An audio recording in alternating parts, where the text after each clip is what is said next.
नमस्कार दोस्तों, आपका हमारे चैनल में स्वागत है। दोस्तों, आज हम आपको करवा चौथ के व्रत की कथा सुनाएंगे। बहुत समय पहले की बात है। एक साहूकार के 7 बेटे और उनकी एक बहन करवा थी। सभी सातों भाई अपनी बहन से बहुत प्यार करते थे, यहाँ तक कि वे पहले उसे खाना खिलाते, बाद में स्वयं खाते थे। एक बार उनकी बहन ससुराल से मायके आई हुई थी। शाम को भाई जब अपना व्यवसाय बंद करके घर आए तो देखा उनकी बहन बहुत व्याकुल थी। सभी भाई खाना खाने बैठे और अपनी बहन से भी खाने का आग्रह करने लगे, लेकिन बहन ने खाने से इनकार कर दिया, क्योंकि उसका आज करवा चौथ का निर्जल व्रत है और वह खाना सिर्फ चंद्रमा को देखकर ही, उसे अर्घ्य देकर ही खा सकती है। क्योंकि चंद्रमा अभी तक नहीं निकला है, इसलिए वह भूख प्यास से व्याकुल हो उठी है। सबसे छोटे भाई को अपनी बहन की हालत देखी नहीं जाती। वह दूर पीपल के पेड़ पर एक दीपक जलाकर चलनी की ओट में रख देता है। दूर से देखने पर वह ऐसा प्रतीत होता है कि जैसे चतुर्थी का चांद उदित हो रहा हो। इसके बाद भाई अपनी बहन को बताता है कि चांद निकल गया है, तुम उसे अर्घ्य देने के बाद भोजन कर सकती हो।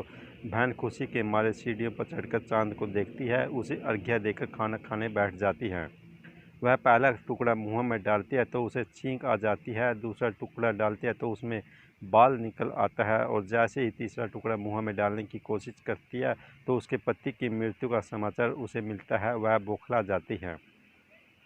उसकी भाभी उसे सच्चाई से अवगत कराती है कि उसके साथ ऐसा क्यों हुआ। करवा चौथ का व्रत गलत तरीके से टूटने के कारण देवता उसे नाराज हो गए हैं और उन्होंने ऐसा किया है। सच्चाई जानने के बाद करवा निश्चय करती है कि वह अपने पति का अंतिम संस्कार नहीं होने देगी और अपने सतीत्व से उन्हें पुनर्जीवन दिलाकर रहेगी।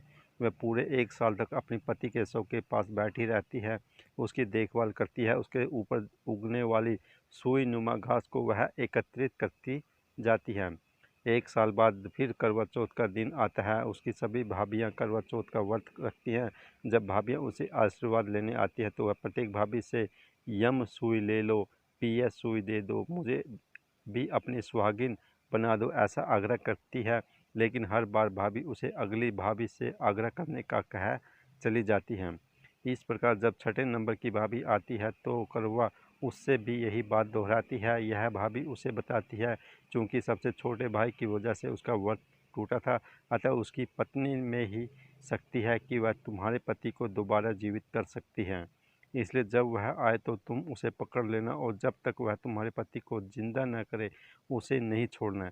ऐसा कहकर वह चली जाती है। सबसे अंत में छोटी भाभी आती है। करवा उनसे भी सुहागिन बनने का आग्रह करती है, लेकिन वह टाल मटोली करने लगती है। इसे देखकर वह उन्हें जोर से पकड़ लेती है और अपने सुहाग को जिंदा करने की कहती है। भाभी उससे छुड़ाने के लिए नोचती या खसोटती है, लेकिन करवा नहीं छोड़ती है। अंत में उसकी तपस्या को देख भाभी पसीज जाती है और अपनी छोटी अंगुली को चीरकर उसमें से अमृत उसके पति के मुंह में डाल देती है। करवा का पति तुरंत श्री गणेश कहता हुआ उठ बैठता है। इस प्रकार प्रभु कृपा से उसकी छोटी भाभी के माध्यम से करवा को अपने सुहाग वापस मिल जाता है। हे श्री गणेश, माँ गौरी, जिस प्रकार करवा को चीर सुहागन का वरदान आपसे मिला है, वैसा ही सब सुहागिनों को मिले। धन्यवाद।